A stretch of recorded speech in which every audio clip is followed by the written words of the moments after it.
Welcome to Parentless Podcast. Please note that in this show you may hear graphic descriptions or language that may not be appropriate for everyone. Listener discretion advised.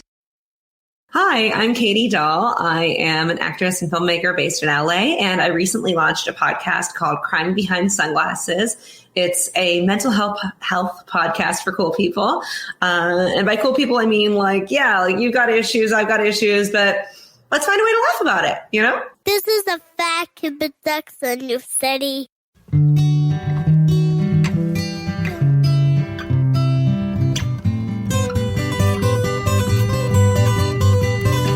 Little oval face that makes me sad comes and goes by.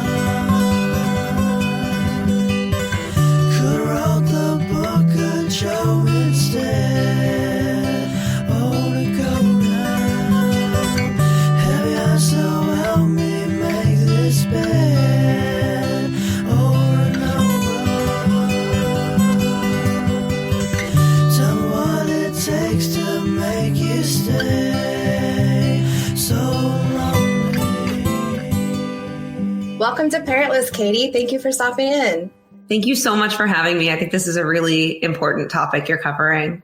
When I was a freshman in college, my biological dad passed away. His name was Dell.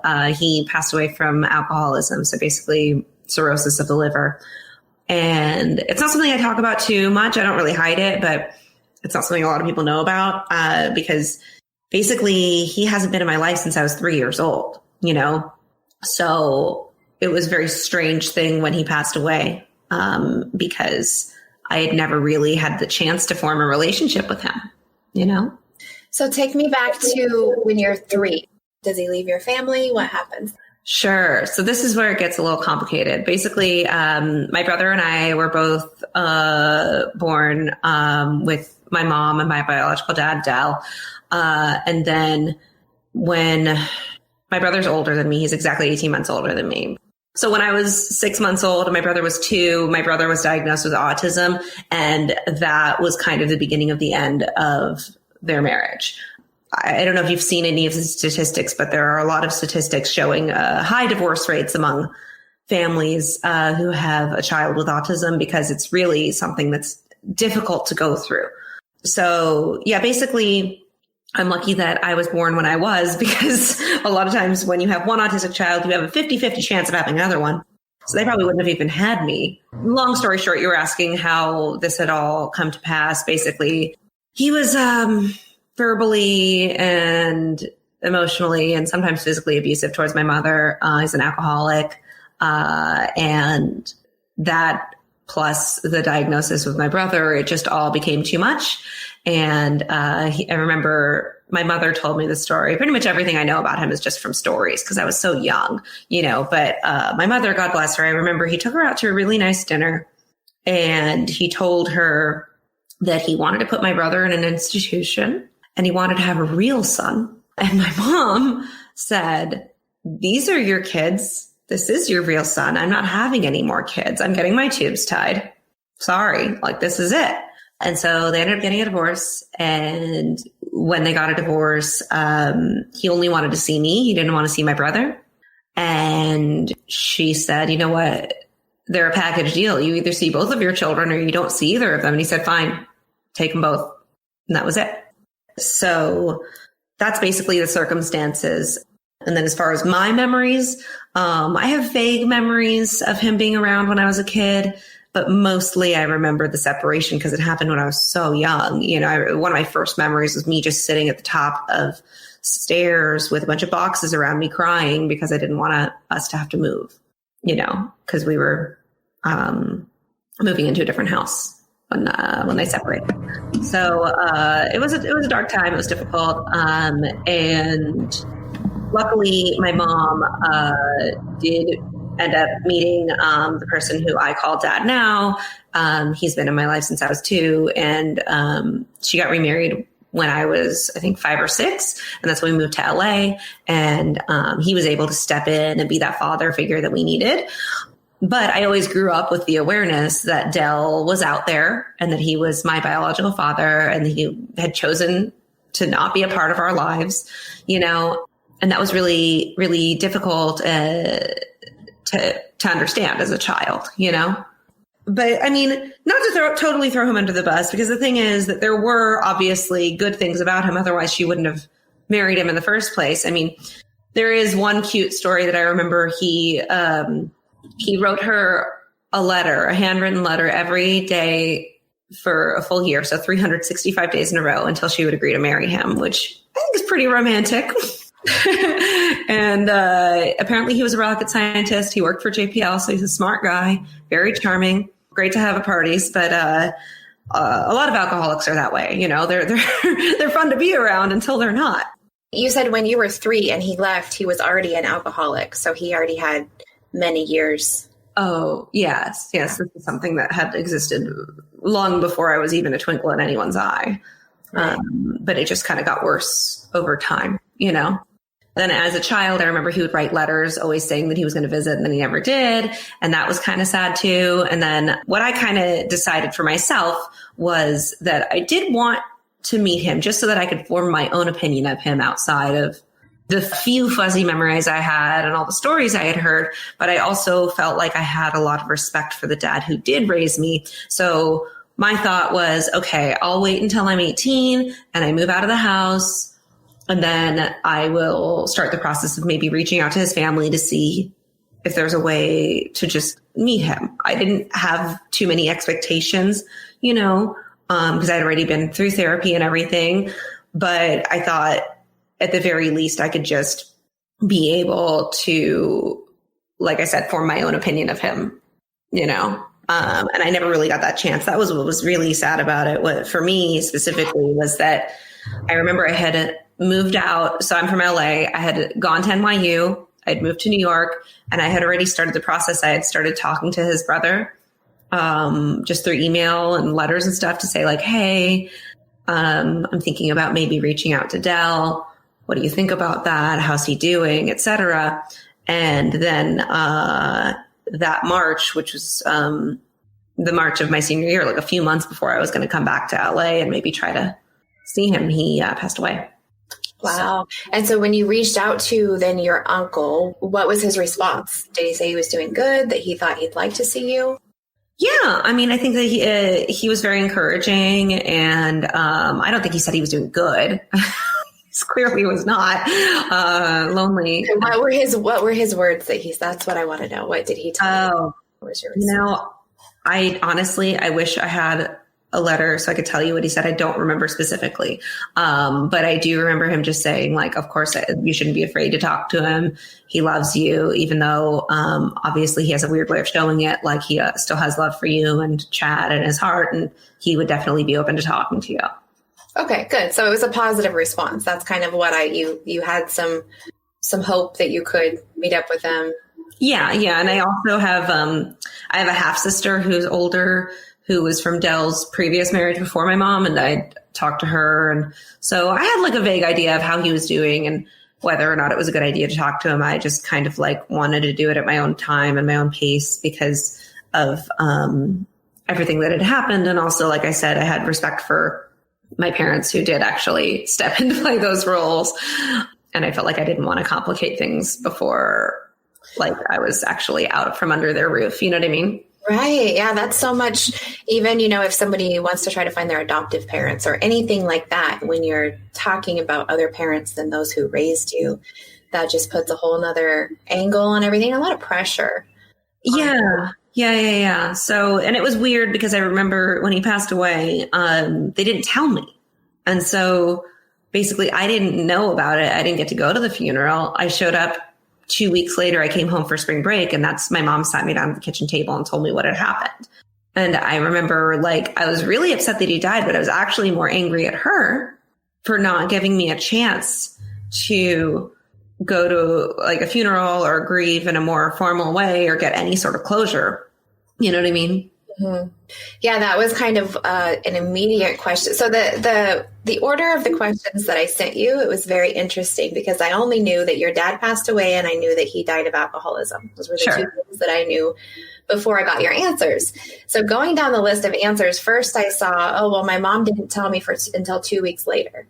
And I was just like, I didn't know that he wasn't directly in your life for a lot of time. You know, I didn't know the full story. So as I go these questions, I learned the full story, and I was just like, so immediately what popped into my head was what were you thinking, you know, your thoughts to her as to why, you know, why she didn't tell you? And have you talked about this? Yeah, we have. I mean, we don't talk about it very often, I think, because it's just a sore subject. But I mean, looking back now, since it's been a long time since then, I can understand intellectually, like, okay, the reason that she and my stepdad decided to not tell me immediately is that I was away in New York and I didn't have any immediate family members over there, and they were worried about me finding out and being alone. Right. And like not having a support system out there to deal with this news. So I can understand that. But at the same time, I feel like it wasn't fair to me because they didn't give me a chance to decide how I wanted to grieve. You know, I was being unnecessarily sheltered because I did have a lot of friends out there. I could have been fine, you know, but I guess there's no way to know that without. So, and then in 2 weeks, that was when it was your spring break. So I guess would any of your studies have played into, were they afraid that you would want to just up and fly home for a funeral, or did they say? Yeah, I think that it wasn't really as much about my studies. I mean, I was a theater major, you know, not that theater is not a real academic study. I worked very hard and it was very intense. But I think, yeah, they were probably worried about me being distracted from school. But the thing is, I still was. After I flew back to New York from spring break, that whole last few months of that academic year were a blur. I was a mess, you know? So I think they were just delaying the inevitable. Right. So once you got back to school, what happened? I just felt so weird. I felt like I was different from everyone because everyone else was just happy-go-lucky, enjoying their time as everything is just so normal and so easy for everyone else. And I just felt very isolated. And the other thing that was super isolating about this grief is that I felt like my mom wasn't really grieving, you know, because she had already remarried. This was her ex-husband.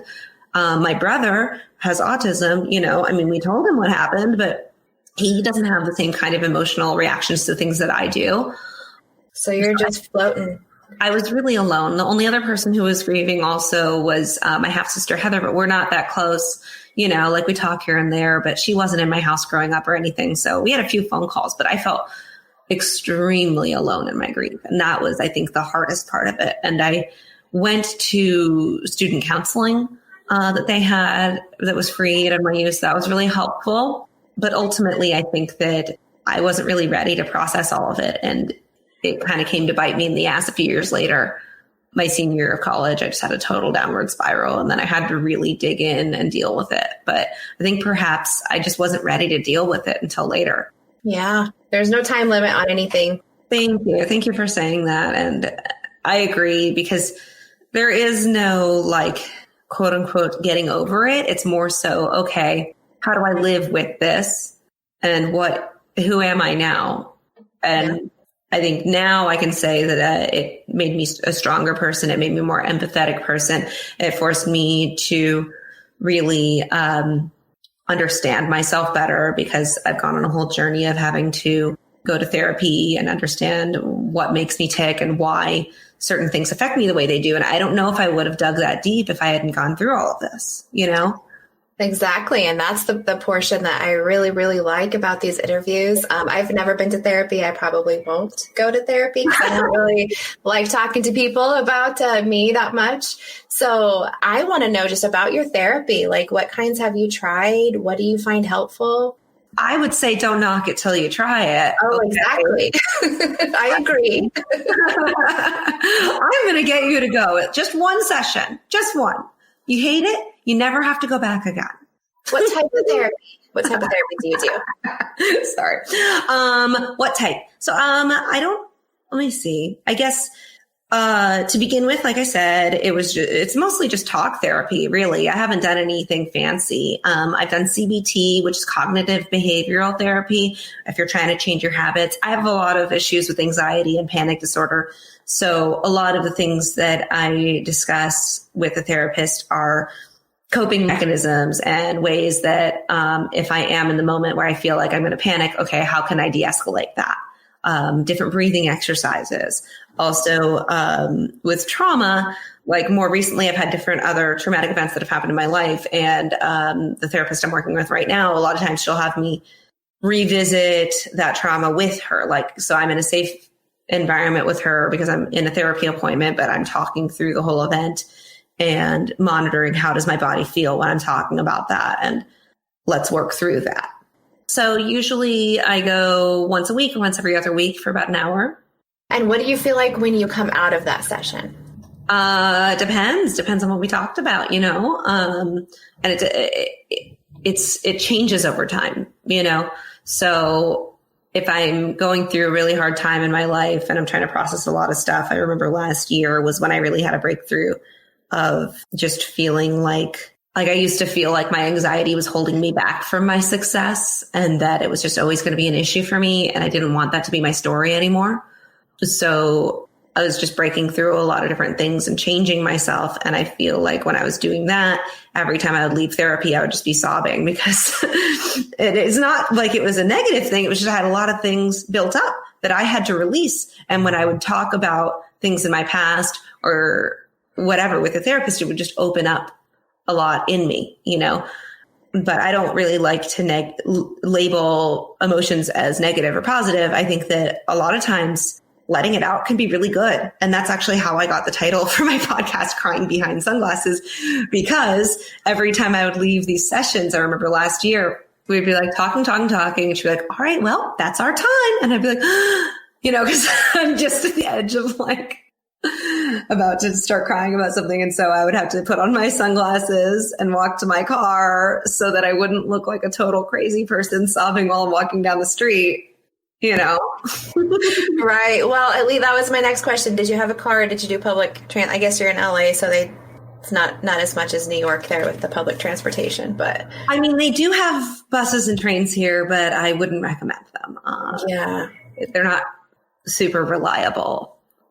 So I'm glad you had that you have the space of your car at least to cry behind your sunglasses. Yeah, no, totally. And I think also as a kid, it was tough because my mom was always the kind of person who was a little bit more, she would always bottle up her emotions. She was like, never let them see you cry, that sort of thing. So I internalized a lot of that. And I don't know if that's not as healthy for me, you know. And that's why I got into the performing arts, because I do really like to express myself and share my feelings with other people, you know. I do, yeah. So that's interesting that your mom was like that. She's probably from that generation. I've been, you know, my parents were like that, and I've been hearing a lot of stories about, you know, someone being at their parents' funeral and they're like, nope, shh, you got to be nice. Don't make anybody feel uncomfortable. Yeah, totally. I think it is part of that the boomer generation, and I think even just like sweeping different things under the rug or not wanting to bring things up, like, because you were asking like, oh, how is it when you and your mom talk about this? We don't really, you know, like it's very rare that we talk about this because it's one of those things where we just have to always pretend everything's great. Nothing bad has ever happened to our family. Like everything's fine. It's like, well, that's not like exactly true. I don't think it's true for anybody. You know, their families every family has things that happen to them, and that's just part of life. What is your relationship with your mom like now? It's better. I mean, I think we've gone through a lot of different journeys and phases of things. I think for her, without revealing too much, because this is her own stuff to talk about, but she had very difficult childhood and a lot of trauma from that. And I think that she carried that in through her adulthood and didn't really process any of it until like, I don't know, maybe 5 or 6 years ago. And so I think that was really interesting for me to witness, because I remember growing up, she was always really depressed and reading all these different self-help books and like just sad. Like I always knew that my mom was sad. And now that she went through this whole other journey of like, oh, okay, I'm going to process all my childhood trauma. I'm going to face it head on and acknowledge that I'm not okay and that I need to work on it. I think our relationship has gotten a lot better, and that she is able to be a little bit more open with her emotions and all that kind of thing. So I'm really proud of her for facing all of that, you know? Yeah, I relate to that a lot. So yeah, I have 2 kids, and I always didn't really want to have kids because, like, what if you mess your kids up, right? So, and I think it's like that whole, everything that happens to our parents definitely directly affects us, even though it's not happening to us necessarily, maybe. And I'm proud of your mom for that as well. So did you talk her into going to therapy and getting help? No, it was kind of like, because me and my grandma and my aunt, we were always like, oh, like, it's interesting because my mom is so successful. Like, she was a financial planner. She started her own stockbroking firm when she was 23 with a bunch of other women, and it went for 30 years. Like, she's a powerhouse in work, but then with her personal life, it was always a little bit of a struggle. So yeah, it was just a different series of events in her family that set things off. And she just basically, kind of was pushed to the point where she had to go. I would love to say that I'm the reason she went. I'm not. It was just that she couldn't take it anymore, so she finally went.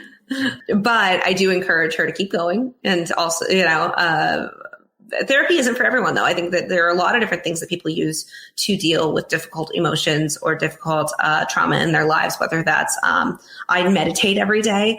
I know, again, that's not for everyone, but it is something that really helps me. It took me a while to get into it. I know my mom also does meditating. Journaling is huge for me. I find that journaling is almost like therapy, but it's better because there's no one there to judge you. It's literally just you with yourself kind of working things out, Journaling, I don't know. I haven't found that that's super helpful for me. I think just because it's a lot of work. Well, it doesn't have to be.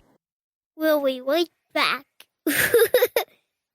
If you'd like to support the show and have access to exclusive content, please visit www.patreon.com/parentlesspodcast.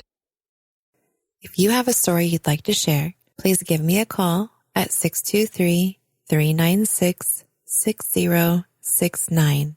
You don't even have to talk to me if you don't want to. You can leave a voicemail. You can send me a letter at parentlesspodcast@gmail.com. Thanks again for taking the time to stop in. What does your journaling look like? Do you just talk about how you feel, what you think, like what?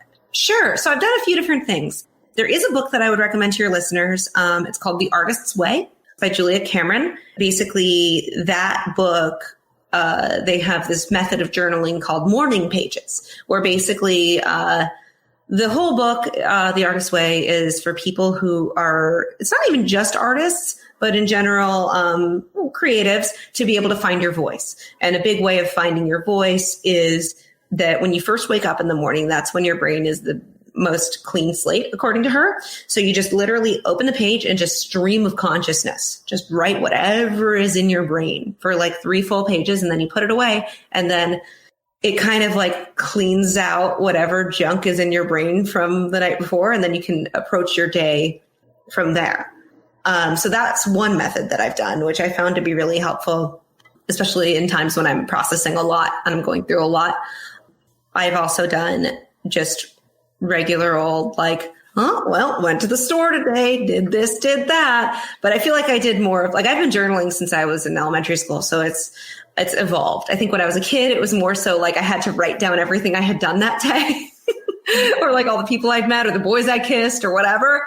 And now I look at it more so as like, okay, how am I evolving as a person? These are things that are happening in my life. And how am I processing that? How am I moving forward? Because I feel like I'm always learning. I'm always developing as a person. And that's what I try to focus on in my journaling is like, okay, sure, these are the events that are going on, but what does it mean to me? What is the bigger picture here? And I also like to have gratitude. So that's a really easy way to get started if you're not into just doing long form journaling. I have a lot of friends who do this. I do this too, although I should be better about doing it every day, is either when you wake up or right before you go to bed, just writing down a few things that you're grateful for. And that could be as simple as like, I'm grateful for the house that I live in. I'm grateful for my body that's healthy today. I'm grateful for my supportive partner, or I'm grateful for this pen that I have that I'm writing with, things like that. The gratitude journaling is a real game changer for me. I've heard of that before, and I think that's sometimes we can just get in a mindset where it's not about gratitude maybe. And then, like your day just goes from there. So if you start out reminding yourself, what you have to be thankful for. I really like that idea. And I also like the other one about just waking up and writing, because I think that's what it is about writing is I'm like, oh, well, okay, it has to make sense. It has to be all this stuff. So I like that, just letting it out, because that's kind of how I roll anyway. And what I like about it, I mean, your listeners won't be able to see this. Basically, it's like if I just tip my head on the side and I just bang, bang, bang, it's just like letting all the crap go out of the side of my head. Right. That's what it feels like. It feels like all whatever weird things were going on in my brain that I don't have to understand them, because you could just write like 3 pages of the same word over and over again, whatever it is, but it's just getting it out. And then after that, you can approach your day in a different, more intentional way. And how long do you meditate for? It depends on how busy I am, but I really try to be very strict about doing it, so anywhere between 5 and 15 minutes. And I usually will use like a guided meditation. My favorite app that I've been using right now is Insight Timer. And so what's really cool about it is you can like put in there like the length of the meditation, like however much time you have to do, and like what the theme should be, whether that's like, oh, I have anxiety, I need help with anxiety, or like gratitude or healing or anger even. Like they have one where you can try to heal your anger if you're angry about something. That's awesome. What's it called? Insight Timer. It's a free one. They have like a premium option, but like the free option gives you pretty much the whole app. So don't want to pay when we don't need to. I mean, listen, I should throw them a bone. Honestly, they've helped me a lot. Do you have one thing or anything that you would like to tell your dad if you could? Oh man, that is such a big question, because I feel like I have a whole lifetime of things that I would love to ask him or tell him, Yeah. So I don't even know where to start, but I guess maybe I would start with like, why did you leave? I mean, I know theoretically the reasons, but why, and, I wish that he could have gotten help for his alcoholism, because he might still be alive today if somehow he had decided to go to AA or go to rehab or something like that. Yeah, this is heavy. I honestly don't know where to start. There's so many questions. And also just that even though I understand that people divorce and that kind of thing, him kind of choosing not to be a part of my life, I think that was really painful as well. And I know that was his choice. And also it was probably the healthiest thing for me to not have an unstable person like that be a part of my life. But at the same time, it's like, okay, well, I don't know what was going on. That was so much better than trying to be a dad. Right. Yeah. Like why couldn't you? And I think the big thing I had to process a lot at first, when it first happened, was I had a lot of guilt. I thought, well, if I had reached out to him sooner, then he wouldn't have drank himself to death. Or if I had been in his life, maybe I could have stopped this, or I could have whatever. And it took a lot of therapy and a lot of talking to people to understand, like, no, you were the child in this relationship. It is not the responsibility of the child of an alcoholic parent to reach out and have a relationship. It is the responsibility of the parent. Like, he's the one who should have felt guilty for not having a relationship with me. Right. But it took a long time for me to process that. Like, I'm no longer guilty about it anymore, but I carried that around for a long time. And what else? Yeah, I guess also, like, why did you reject my brother? Because he's so lovable and he's such a great person.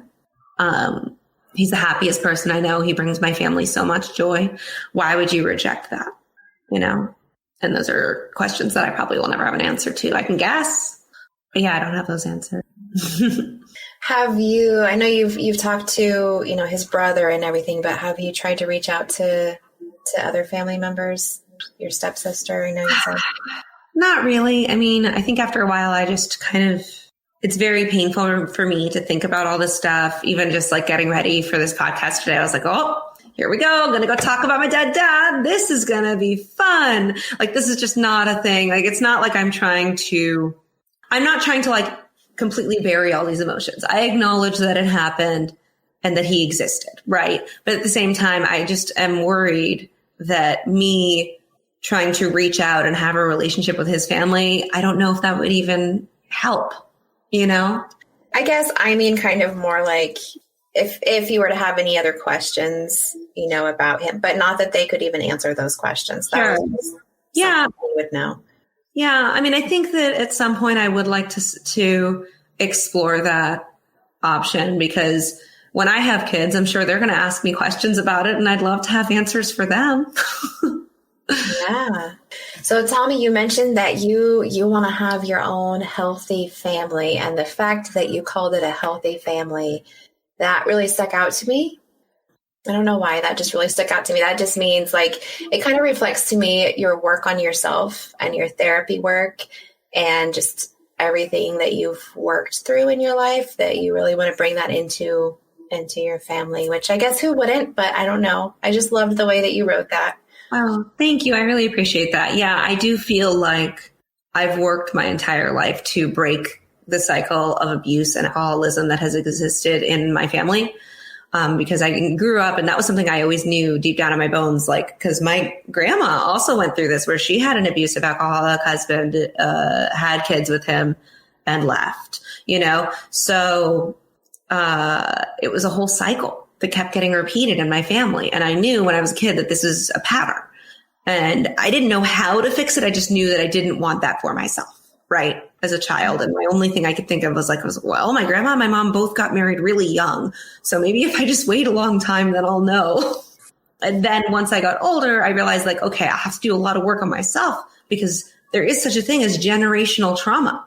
And we, even without knowing it, this is put into our DNA, right? And so you have to deprogram yourself from all these different things, where I was seeking out men that were not right, that were not healthy partners, but I was attracted to that, right? So I had to learn to not be attracted to that, and instead to be attracted to someone who is kind and loving. But for me, I was like, oh, that's boring. Who wants that? But it is better. So what did you do to make yourself learn that? A lot of therapy, read a lot of books. I think, actually, I was just recommending this book to someone today. There's a book called Why Men Love Bitches. You ever heard of it? No, but I'm going to look it up.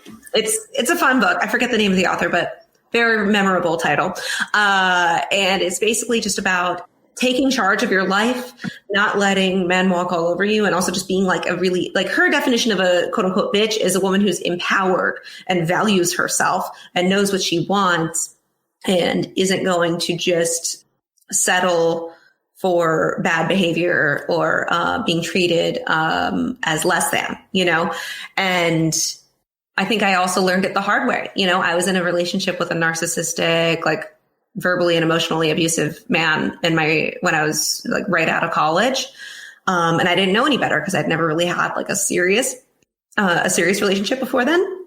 And like slowly but surely he, over time, just kind of, like I entered that relationship in kind of a weak point in my life. You know, I was kind of vulnerable. I just gotten out of college. I didn't know what I wanted to do yet. And it was kind of scary. And then all of a sudden, 3.5 years later, I wake up and I'm like, oh, I have no friends. My career's in the toilet. I don't like myself. I don't know what's going on, but something has changed. Right. And so leaving that relationship, after that, I was like, I'm never going to let a man treat me like that again. And now I need to figure out how. So it was just a lot of learning, but I think it's admitting what you don't know, because if you grow up in a household and you don't have that healthy relationship modeled for you, then you have to figure it out on your own. And so admitting like, okay, yeah, I didn't come from that like traditional Leave It to Beaver style family, and that's okay. But if I do want a more stable home life for myself that I'm going to create, then that takes work. That doesn't just magically happen.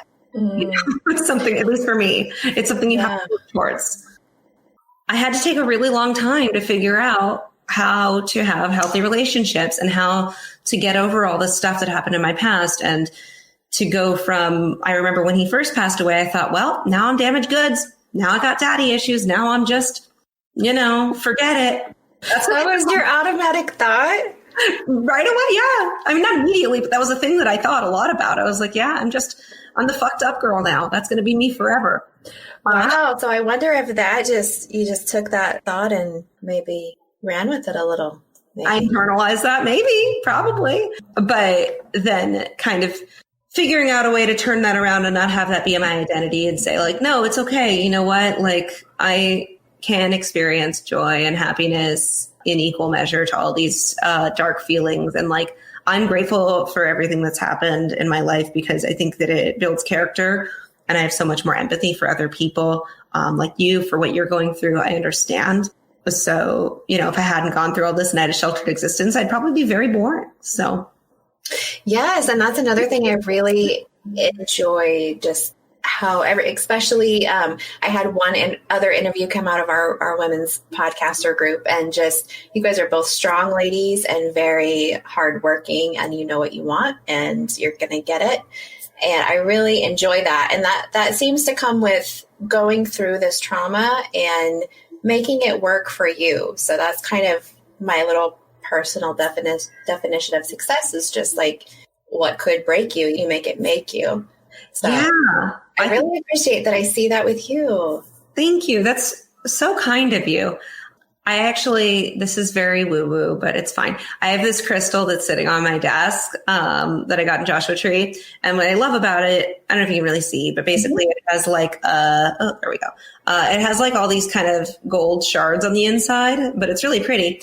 And whenever I look at it, I don't know why, but I always think about like, I'm broken inside, but that's also what makes me beautiful. I don't know why that's really powerful for me because when you break, you got to put yourself back together and then it becomes a more beautiful thing.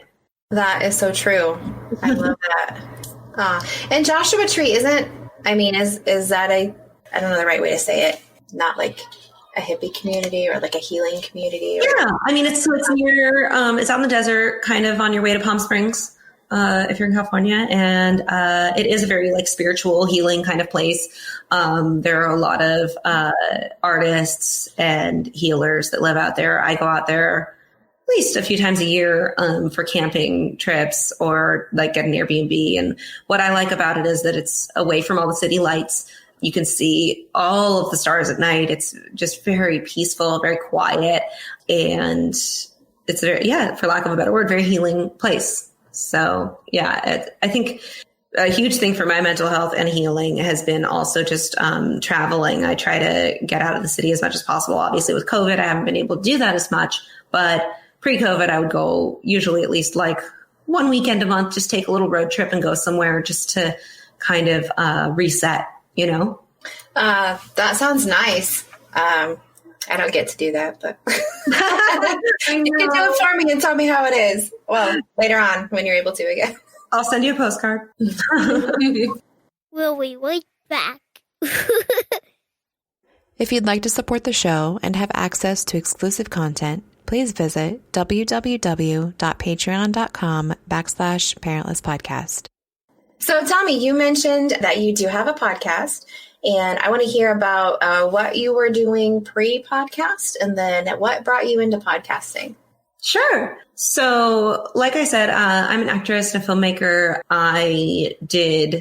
So I have a short film actually that's on Amazon right now. It's called We'll Never Make It. It's about a young woman who gets stuck on the side of the road with her crazy Jewish grandma and her autistic brother on the way to a wedding. It's very fun, based loosely on my life. We actually filmed a lot of it in Joshua Tree. So might be cool to watch. So I did that. And I also had done a documentary where I directed and produced and did pretty much everything for it called Dancing Man. Basically, my friends and I had seen that there was a man online who was being bullied for his weight because he was overweight and he was dancing. And we were like, well, we need to find this guy and try to fly him to LA for a dance party. And so we started tweeting with the hashtag finddancingman. We found him. And then we ended up flying him to LA, having this dance party and basically raising a lot of money and awareness for anti-bullying and body positivity. Basically, because we started this Twitter campaign, it went viral on Twitter and like Moby, Pharrell, Ellie Goulding, Susan Sarandon, like all these random celebrities picked it up and started retweeting. And so next thing we know, Sean, who I'm still friends with, he's in the UK. He didn't even have any social media. One of his buddies called and was like, hey, dude, your face is all over the news. Are you okay? Like, maybe you might want to check on this. So that's how we found him. And it was kind of cool because I remember we were like, we'll be lucky if we even find him. And even if we do, he might be crazy. He might think that we're crazy. Also, like, even then, like, we'll be happy to just raise a few $1,000s so we can fly him out here, rent a little banquet hall with a boombox. Next thing you know, because it had gotten so big, like, we got the Avalon, which is a really nice venue in Hollywood, for free. Moby DJ'd the party. Monica Lewinsky, who is a big anti-bullying advocate now, came and spoke. There's a lot of really interesting stuff, and beyond all the celebrity stuff, which is cool, but not really as meaningful. It was mostly inspiring for me to see that we could do something that would have a big social impact, and that there were a lot of people all over the world who are reaching out and saying, you know what, Sean, you should be able to dance no matter what your body looks like, and sending in videos of themselves dancing. So the way that I got involved is that I was the only girl behind the scenes of the camera. So I made a music video for the campaign called Home to Me. And that was, I incorporated hundreds of videos of people dancing, along with the song. And then we also did, I did a documentary where I just filmed everything that was going on, and interviewed everyone behind the scenes and documented the whole week that he was here, and just all these beautiful life-changing moments. Like, I mean, he came here, and I remember we flew to New York to meet him. He did the Today Show, and he had his first dance in America with Meghan Trainor. What that really showed me, which was life-changing for me, because this was about 5 years ago, was that I found my purpose, which is that I want to do art that makes a difference, because we were able to really shine a light on body positivity and anti-bullying. And so that I carried that forward with the short film that I made. I donated 20% of the budget for that film for individuals with developmental disabilities, because my brother has autism, and it's something I really care about. And the film that I wrote has a character who has autism. So yeah, when I was thinking about doing a podcast, basically no one had ever told me I had a face for radio. So I never did. There's a reason why they didn't tell you that. I'd always been doing on-camera stuff. I've done commercials. I've done TV. Since I was in high school, I started, kind of acting professionally. But I'm a Renaissance woman. I'm always busy. I'm always doing stuff. What commercials have you done? Recently I did 23andMe. My dog and I actually booked a dog food commercial for Canine Sciences during quarantine. So that was fun. I'm trying to think. Oh, when I was in high school, my first one was Sylvan Learning Center. I remember I did that. That was fun. But anyway, so coming around to the podcast world, basically, I remember last year I was working as a producer and assistant for Ray William Johnson. He's a pretty big YouTuber, and he also had a podcast called Kings of Influence with another big YouTuber who is called Epic Lloyd. He does epic rap battles on YouTube. And so I was working for Ray and helping him produce his podcast, and they invited me to be the third voice on the podcast. So they had the two dudes who were just like being dudes and like making jokes about stuff in the news. And then I was like the female voice of reason who would kind of rein them in and make them seem, less terrible. And I kind of caught the bug because we were talking to people, once a week, and we had a lot of fans and different things going on. And then they decided at the end of the podcast last December. And I remember all the fans were like, oh my God, Katy, like, we love you. What are you going to do next? And I was like, well, I'm going to make a podcast. They're like, great. What's it about? And I was like, stay tuned. So I thought about it. And again, I like to put things out in the world that make a difference. I don't want to just add to the noise. I didn't want to just make a podcast to make a podcast to say that I did it. Like, that's pointless. And I have to be 100% passionate about it in order to commit to something.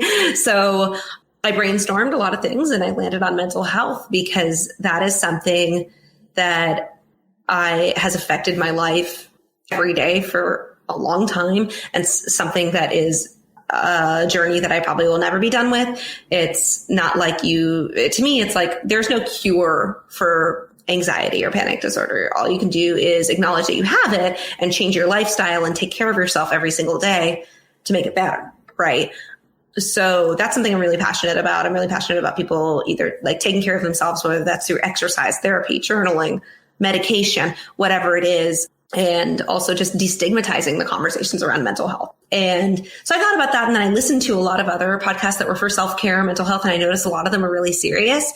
And that's when I thought, like, okay, I definitely have a niche that I can fill here where we can talk about depression or OCD or grief or whatever it is, but we can also find a way to laugh about it. Because that's what I found is usually, especially with comedians, that's how we cope, and that's how we can really shine a light on these issues without just turning into a puddle.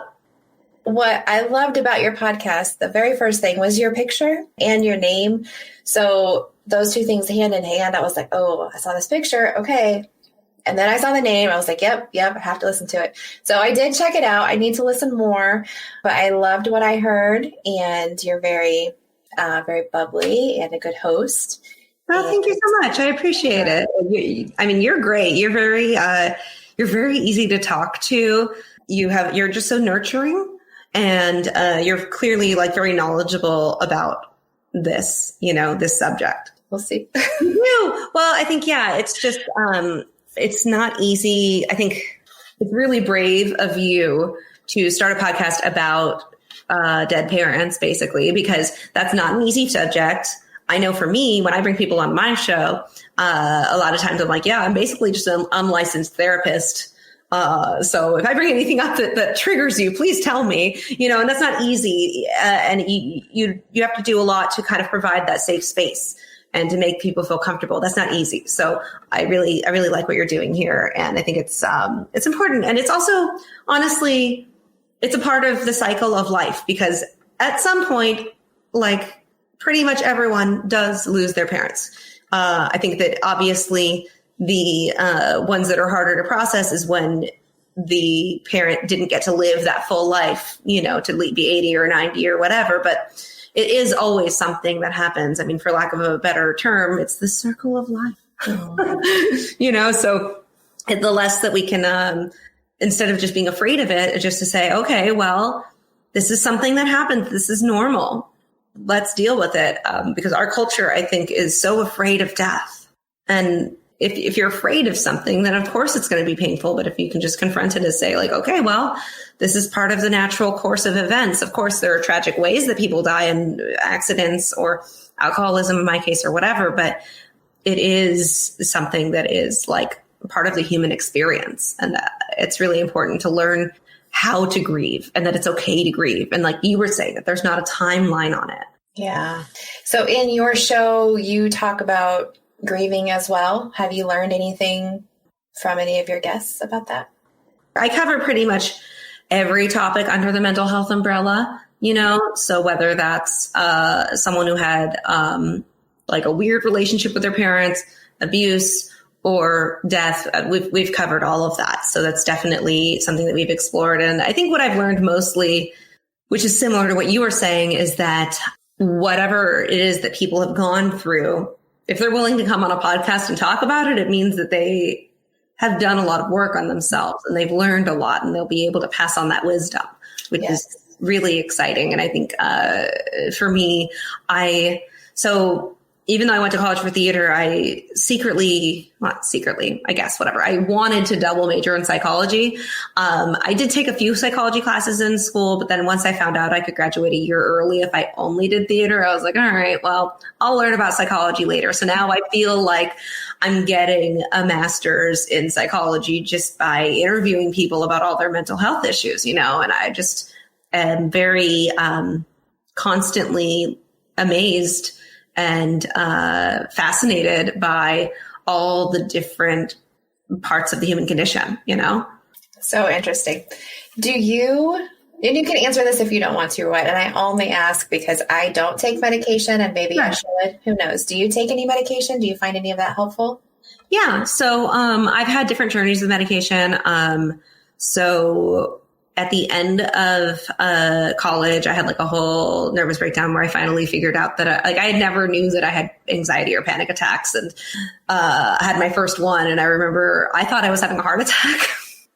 I called an ambulance, like the whole thing, because I didn't know. It really does feel like you're having a heart attack if you don't know what's going on. So I remember after that, because I was still in New York and like my parents worried about me and everything, I went on like Lexapro, Ambien, and Ativan, which is insane. It's an insane amount of drugs to all throw at once. All at once. I was a zombie for a little while. And then I remember coming back home and weaning myself off of everything just because I was like, okay, I feel like I'm stable now, you know, but going to therapy. And then I would say about maybe like 4 years ago, my anxiety started spiking a lot again. So I started taking Ativan as needed. Anyway, long story short, I guess right now I take Valium as needed. I'm hoping to get off of it. But if I need to take it for longer, then fine. COVID's just been tough. It's been tough to not take meds during COVID because, yeah. But for me, like I have a lot of friends who take the daily medication, and so many people have told me it's like day and night. Like they finally can just be a person and not fight this uphill battle every single day with their depression or anxiety. And I feel the same way for me. It takes the edge off, you know? So, because everyone's brains are different, and sometimes your brain chemistry just doesn't make enough serotonin or isn't wired the right way. And I think there's nothing wrong with taking medication for that, because if that helps you to function better as a human, then great. I know for me, it does. It helps me to focus. Or for my brother, he has epilepsy. He has to take drugs for that, you know? So I'm a big believer in better living through chemistry. Obviously, you got to go through your doctor and make sure you're taking things safely and make sure that you're not combining these drugs with like alcohol or other things that are going to interact with it. But yeah. And the other thing that really helps me, usually at night, I will take a THC edible to go to sleep. And I find that to be really great because I don't react well to sleeping pills at all. I don't like the way they make me feel. But if I have like a gummy with indica, which is like the more chill kind of weed, I don't ever wake up feeling groggy. I don't feel like I've been drugged. I just feel like, oh, I'm happy and relaxed. Okay, time to go to sleep. You can find me, I'm the most active probably on Instagram at Katy Dolle, KatyDolle. If you want to find the podcast, it's literally anywhere you want to listen to podcasts. It's called Crying Behind Sunglasses, or you can find us on social media at Crying Behind Pod. Or cryingbehindpod.com is where I list all of the episode guides. We also have a lot of mental health resources on there. So yeah, come find me. Come say hi. I promise I don't bite. Definitely. Yes. I'll be listening to more. And I do really appreciate you. Is there anything that you feel like we haven't gone over or that you'd like to add? I guess I just would like to add for your listeners, for if they're going through anything, that you're not alone. You know, for me, I think the hardest thing about grief was that I felt so isolated. But once I met other people who had lost parents or had gone through this, I felt less alone. So you're not alone. This is part of the human experience. And also, like, it gets better.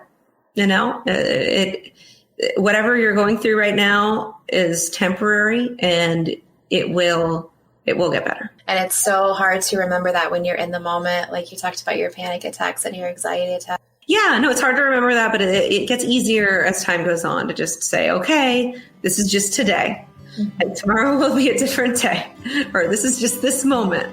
You know, I can choose a different moment. I can choose a different thought. All right. Well, Katy Dolle, thank you so much for stopping in. It's been a pleasure.